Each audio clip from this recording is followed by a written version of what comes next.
ನಮಸ್ಕಾರ ಗೆಳೆಯರಿ, stock market Kannada ಚಾನಲ್ಗೆ ಸುಸ್ವಾಗತ.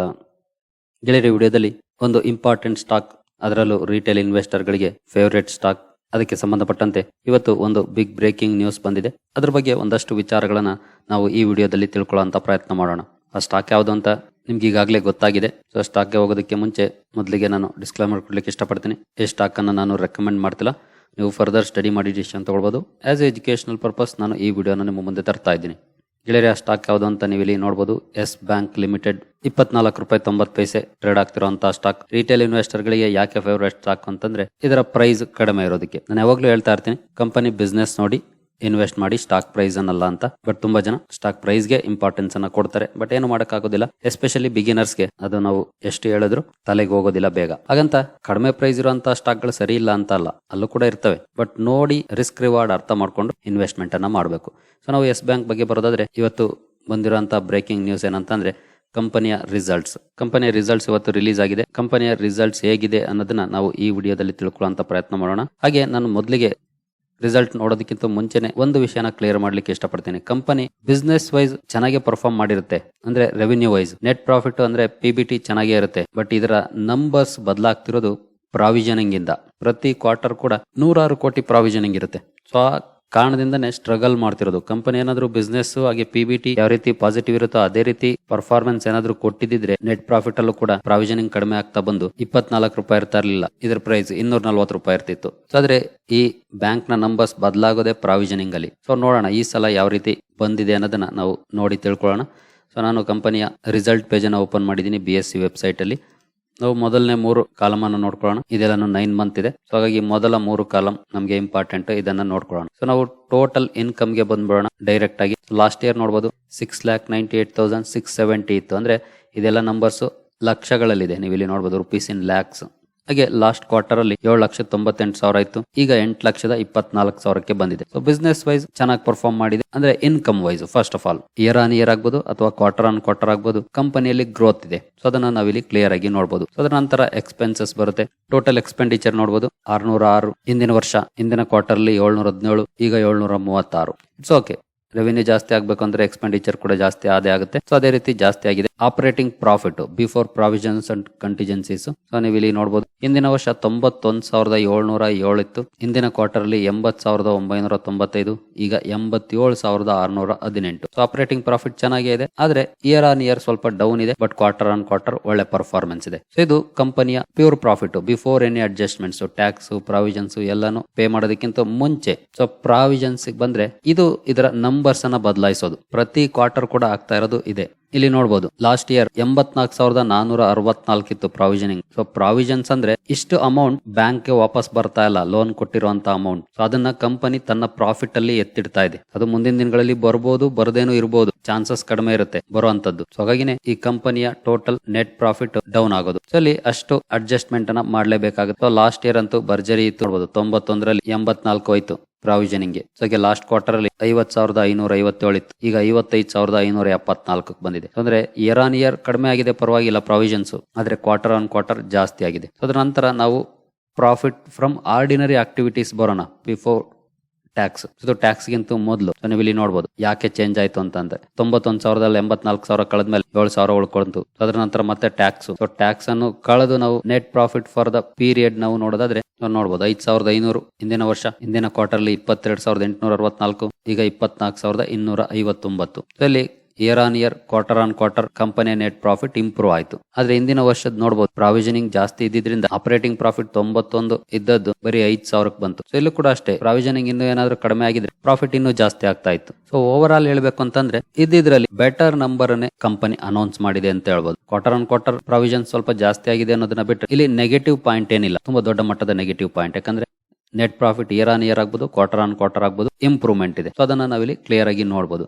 ಹಾಗೆ ಇಷ್ಟಕ್ಕೆ ಬ್ಯಾಂಕಿಂಗ್ ನಂಬರ್ಸ್ ಮುಗಿಯೋದಿಲ್ಲ. ನಿಮ್ಗೆಲ್ರಿಗೂ ಗೊತ್ತಿದೆ NPA ನೋಡ್ಬೇಕಾಗುತ್ತೆ. ಸೊ NPA ಯಾವ ಪ್ರಮಾಣದಲ್ಲಿ ಬದಲಾಗಿದೆ ಅಥವಾ ಜಾಸ್ತಿ ಆಗಿದೆಯಾ ಕಮ್ಮಿ ಆಗಿದೆಯಾ ಅದನ್ನ ನೋಡೋದಾದ್ರೆ ನೋಡಬಹುದು. ಗ್ರಾಸ್ NPA ಪರ್ಸೆಂಟೇಜ್ ಅಲ್ಲೇ ನೋಡೋಣ ನಾವು 222 ಇದೆ. ಸೊ ಅಂದ್ರೆ ಫ್ಲಾಟಿಶ್ ಇದೆ. ಸೊ ಯಾವುದೇ ರೀತಿಯ ಬದಲಾವಣೆ ಆಗಿಲ್ಲ. ನೆಟ್ NPA ನಲ್ಲಿ 0.9 ಲಾಸ್ಟ್ ಇಯರ್ 1% ಇತ್ತು. ಸೊ ಇಲ್ಲಿ ಸ್ವಲ್ಪ ಕಡಿಮೆ ಆಗಿದೆ. So over all performance okay ಅಂತ ಹೇಳ್ಬೋದು. ಆ ರೀತಿಯ ಪರ್ಫಾರ್ಮೆನ್ಸ್ ಅನ್ನ ಎಸ್ ಬ್ಯಾಂಕ್ ಕೊಟ್ಟಿದೆ. ಅದರ ನಂತರ ನಾವು ಸೆಗ್ಮೆಂಟ್ ವೈಸ್ ರಿಸಲ್ಟ್ ಅನ್ನ ಒಂದ್ಸಲ ಕಣ್ಣಾಡಿಸೋದಾದ್ರೆ ಯಾವ ಸೆಗ್ಮೆಂಟ್ ಇಂದ ಯಾವ ರೀತಿ ಇನ್ಕಮ್ ಬಂದಿದೆ ಅಂತ ಟ್ರೆಜರಿನಲ್ಲಿ ನೋಡಬಹುದು ಇಲ್ಲಿ ಸ್ವಲ್ಪ ಡೌನ್ ಆಗಿದೆ year on year, quarter on quarter ಒಳ್ಳೆ ಪರ್ಫಾರ್ಮೆನ್ಸ್ ಇದೆ. ಕಾರ್ಪೊರೇಟ್ ಬ್ಯಾಂಕಿಂಗ್ ಅಲ್ಲಿ ಕೂಡ ಒಳ್ಳೆ ಪರ್ಫಾರ್ಮೆನ್ಸ್ ಇದೆ. ರಿಟೇಲ್ ಬ್ಯಾಂಕಿಂಗ್ ಅಲ್ಲೂ ಕೂಡ ಒಳ್ಳೆ ಪರ್ಫಾರ್ಮೆನ್ಸ್ ಇದೆ. Quarter on quarter slightly down ಇದೆ ರಿಟೇಲ್ ಬ್ಯಾಂಕಿಂಗ್ ಅಲ್ಲಿ, ಬಟ್ ಇಯರ್ ಆನ್ ಇಯರ್ ಒಳ್ಳೆ ಪರ್ಫಾರ್ಮೆನ್ಸ್ ಇದೆ. 280 ಇಂದ 351 ಗೆ ಹೋಗಿದೆ. ಇದೇ ಇಂಪಾರ್ಟೆಂಟ್, ಯಾಕೆಂತಂದ್ರೆ ಯಾವುದೇ ಒಂದು ಬ್ಯಾಂಕ್ ರಿಟೇಲ್ ಕಾನ್ಸಂಟ್ರೇಷನ್ ಮಾಡಿದ್ರೆ ಅಲ್ಲಿ ಒಂದು ಸೇಫ್ಟಿ ಇರುತ್ತೆ ಬ್ಯಾಂಕ್. ಯಾಕೆಂತಂದ್ರೆ ರಿಟೇಲ್ ಲೋನ್ ತಗೊಳ್ಳೋರು ಲಕ್ಷಗಳಲ್ಲಿ ಲೋನ್ ತಗೋತಾರೆ. 5 ಲಕ್ಷ, 10 ಲಕ್ಷ, 1 ಲಕ್ಷ, 2 ಲಕ್ಷದಿಂದನೂ ಕೂಡ ತಗೊಳ್ತಾರೆ. ಮ್ಯಾಕ್ಸಿಮಮ್ ಎಷ್ಟು ತಗೊಳ್ಬಹುದು? 50 ಲಕ್ಷ, 70 ಲಕ್ಷ, 1 ಕೋಟಿ ಅಷ್ಟೇ.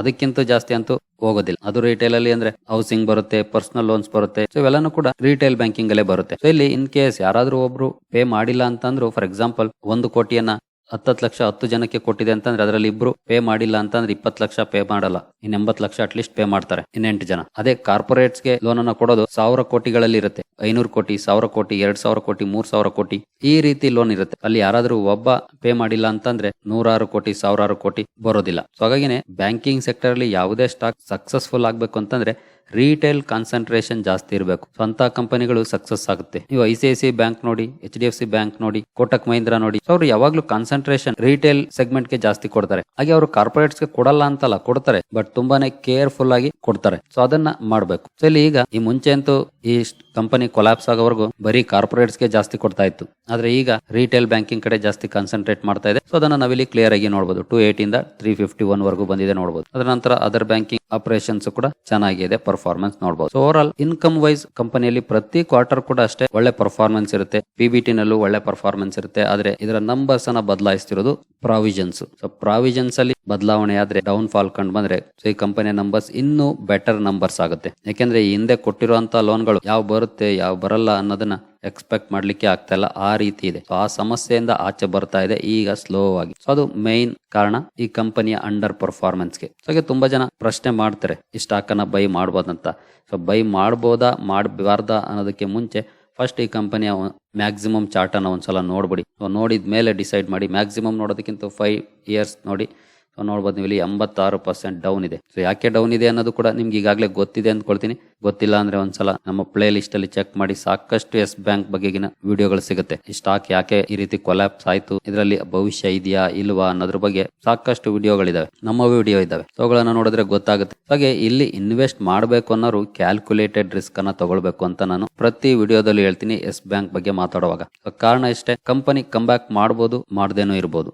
ಕಂಪನಿಯ ಬಿಸ್ನೆಸ್ ಇಂಪ್ರೂವ್ ಆದ್ರೆ ಖಂಡಿತ ಕಮ್ ಬ್ಯಾಕ್ ಮಾಡುತ್ತೆ. ಆದ್ರೆ ಪ್ರಾವಿಷನಿಂಗ್ ಇದನ್ನ ಕಾಲಿಡಿದು ಕೆಳಗಡೆ ಎಳಿತಾ ಇದೆ. ಅದು ಮೇಲೆ ಹತ್ತಕ್ ಬರ್ತಾ ಇದೆ ಬಾವಿಯಿಂದ, ಬಟ್ ಪ್ರಾವಿಷನಿಂಗ್ ಪ್ರತಿ ಸಲ ಹತ್ತಕ್ ಬಂದಾಗ್ಲೂ ಕಾಲಿಡಿದು ಕೆಳಗಡೆ ಎಳಿತಾ ಇದೆ. ಸೊ ಈ ರೀತಿ ಪ್ರಾಬ್ಲಮ್ ಆಗ್ತಾ ಇದೆ. ಸೊ ಅದರಿಂದ ಆಚೆ ಬರೋವರೆಗೂ ಕೂಡ ಇದರಲ್ಲಿ ಗ್ರೇಟ್ ಪರ್ಫಾರ್ಮೆನ್ಸ್ ಅನ್ನು ನಾವು ಎಕ್ಸ್ಪೆಕ್ಟ್ ಮಾಡ್ಲಿಕ್ಕೆ ಆಗೋದಿಲ್ಲ. ಒಂದ್ ಕಾಲದಲ್ಲಿ 400 ರೂಪಾಯಿ ಮೇಲಿದ್ದಂತ ಸ್ಟಾಕ್ ಇವತ್ತು 24 ರೂಪಾಯಿ ಟ್ರೇಡ್ ಆಗ್ತಿದೆ ಅಂತಂದ್ರೆ ಸುಮ್ನೆ ಅಲ್ಲಿಗೆ ಬಂದಿರೋದಿಲ್ಲ. ಅದನ್ನ ಯೋಚನೆ ಮಾಡಬೇಕು. ಬಟ್ ತುಂಬಾ ಜನ ಅದೆಲ್ಲ ಯೋಚನೆ ಮಾಡೋದಿಲ್ಲ. 400 ರೂಪಾಯಿಂದ 24ಕ್ಕೆ ಬಂದಿದೆ ಅಂದ್ರೆ 400 ರೂಪಾಯಿಗೆ ಮತ್ತೆ ಹೋಗುತ್ತೆ ಅಂತ ಯೋಚನೆ ಮಾಡ್ತಾರೆ. ಮತ್ತೆ ಹೋಗ್ಬೇಕು ಅಂತಂದ್ರೆ ಕಲ್ಲು ಮುಳ್ಳಿನ ಆದಿಯನ್ನ ಸವಿಸ್ಬೇಕದು. ಅದು ಎಷ್ಟು ವರ್ಷಗಳು ತಗೊಳುತ್ತೋ ಗೊತ್ತಿಲ್ಲ. ಸೊ ಅದನ್ನ ನೀವು ನೋಡ್ಬೇಕು. ಅದಾದ್ಮೇಲೆ ಡಿಸಿಷನ್ ಉಳಿದಿದ್ದು. ಇಲ್ಲ ಅಂತಂದ್ರೆ ನಿಮ್ಮ ಇನ್ವೆಸ್ಟ್ಮೆಂಟ್ ಅಲ್ಲೇ ಇರುತ್ತೆ. ನಾನು ಕೂಡ ಈ ಸ್ಟಾಕ್ ಅಲ್ಲಿ ಒಂದಷ್ಟು ಕ್ವಾಂಟಿಟಿಯನ್ನ ಬೈ ಮಾಡಿದೀನಿ, ಇಲ್ಲ ಅಂತ ಅಲ್ಲ. ಆದ್ರೆ ನಾನು ಯಾವತ್ತು ನನ್ನ ಕ್ಯಾಪಿಟಲ್ ಅನ್ನೇ ರಿಸ್ಕ್ ಗೆ ತಳ್ಳೋದಿಲ್ಲ, ಕ್ಯಾಲ್ಕುಲೇಟೆಡ್ ರಿಸ್ಕ್ ತಗೊಳ್ಳೋದು. ಹಾಗೆ ಈಗಲೂ ಕೂಡ ನಾನು ಒಳ್ಳೆ ಪ್ರಾಫಿಟ್ ಅಲ್ಲಿ ಇದೀನಿ. ನನ್ನ ಅವರೇಜ್ ಪ್ರೈಸ್ 15 ರಿಂದ 16 ರೂಪಾಯಿ ಇದೆ. ನಾನು ಇವತ್ತು ಎಕ್ಸಿಟ್ ಆದ್ರೂ ಪ್ರಾಫಿಟ್ ಅಲ್ಲೇ ಎಕ್ಸಿಟ್ ಆಗ್ತೀನಿ. ಹಾಗಂತ ನನ್ನ ಇರೋಬರೋ ಕ್ಯಾಪಿಟಲ್ ಎಲ್ಲ ಈ ಸ್ಟಾಕ್ ಅಲ್ಲಿ ಹಾಕಿಲ್ಲ. ಹಾಗೆ ಇದು 24 ಇರೋದು 10 ರೂಪಾಯಿಗೆ ಹೋದ್ರು ನನ್ಗೇನು ನನ್ನ ಫೈನಾನ್ಷಿಯಲ್ ಸ್ಟೆಬಿಲಿಟಿ ಮೇಲೆ ಇಂಪ್ಯಾಕ್ಟ್ ಆಗೋದಿಲ್ಲ. ಅದು 50 ರೂಪಾಯಿಗೆ ಹೋದ್ರು ನನ್ಗೇನು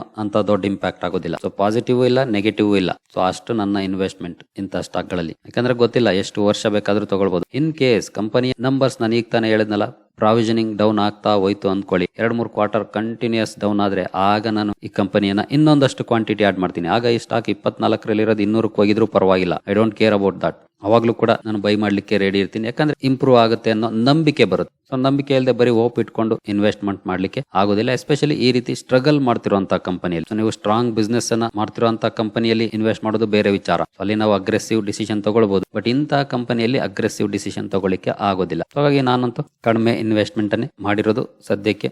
ಅದೇ ಹೋಲ್ಡಿಂಗ್ ಅನ್ನ ಕಂಟಿನ್ಯೂ ಮಾಡ್ತೀನಿ. ಮತ್ತಂತೂ ಈ ಸ್ಟಾಕ್ ಅನ್ನ ಆಡ್ ಮಾಡೋದಿಲ್ಲ ಸದ್ಯದ ಮಟ್ಟಿಗೆ. ಸೊ ಹಾಗೆ ಕಂಪನಿಯ ರಿಸಲ್ಟ್ ಬಗ್ಗೆ ಕೆಲವೊಂದು ನ್ಯೂಸ್ ಗಳೇನ್ ಹೇಳುತ್ತೆ ಅಂತ ನಾವು ನೋಡೋದಾದ್ರೆ, ಸೊ ನೋಡಬಹುದು net profit soars 349.7% to ₹231 crore. Asset quality stable. ಅಂದ್ರೆ ಇಯರ್ ಆನ್ ಇಯರ್ ಕಂಪೇರ್ ಮಾಡಿದ್ರೆ ಒಳ್ಳೆ ನಂಬರ್ಸ್ ಇದೆ. ನಾವು ನೋಡಿದ್ವಿ 5,500 ಇದ್ದದ್ದು 24,000ಕ್ಕೆ ಹೋಗಿದೆ. ಸೊ ಹಾಗಾಗಿ ಇಲ್ಲೂ ಕೂಡ ಅದನ್ನೇ ಹೇಳ್ತಾ ಇದೆ, 349% ಜಂಪ್ ಆಗಿದೆ ಅಂತ. ಹಾಗೆ ಅಸೆಟ್ ಕ್ವಾಲಿಟಿ ಸ್ಟೇಬಲ್ ಇದೆ. So, ಯಾವುದೇ ಬದಲಾವಣೆ ಇಲ್ಲ. ಇಲ್ಲೇನಾದ್ರೂ ಅಸೆಟ್ ಕ್ವಾಲಿಟಿ ಇಂಪ್ರೂವ್ ಅಂತ ಇದ್ರೆ ಇನ್ನೂ ಒಳ್ಳೆ ಪಾಸಿಟಿವ್ ಪಾಯಿಂಟ್ ಆಗೋದು ಈ ಸ್ಟಾಕ್. ಸೊ ಈಗ ನೋಡಬಹುದು gross non performing asset stood at 2. So no change. So ಈಗ ನೆಟ್ ಇಂಟ್ರೆಸ್ಟ್ ಇನ್ಕಮ್ ಬಗ್ಗೆ ನೋಡಬಹುದು 2.3% ಜಾಸ್ತಿ ಆಗಿದೆ. ಡೆಪಾಸಿಟ್ಸ್ 2.4 lakh crore ಇದೆ. 13% ಜಾಸ್ತಿ ಆಗಿದೆ ಲಾಸ್ಟ್ ಇಯರ್ ಕಂಪೇರ್ ಮಾಡಿದ್ರೆ. ಸೊ ಒಳ್ಳೆ ಪರ್ಫಾರ್ಮೆನ್ಸ್ ಅಂತಾನೆ ಹೇಳ್ಬೋದು ಇದನ್ನು ಕೂಡ.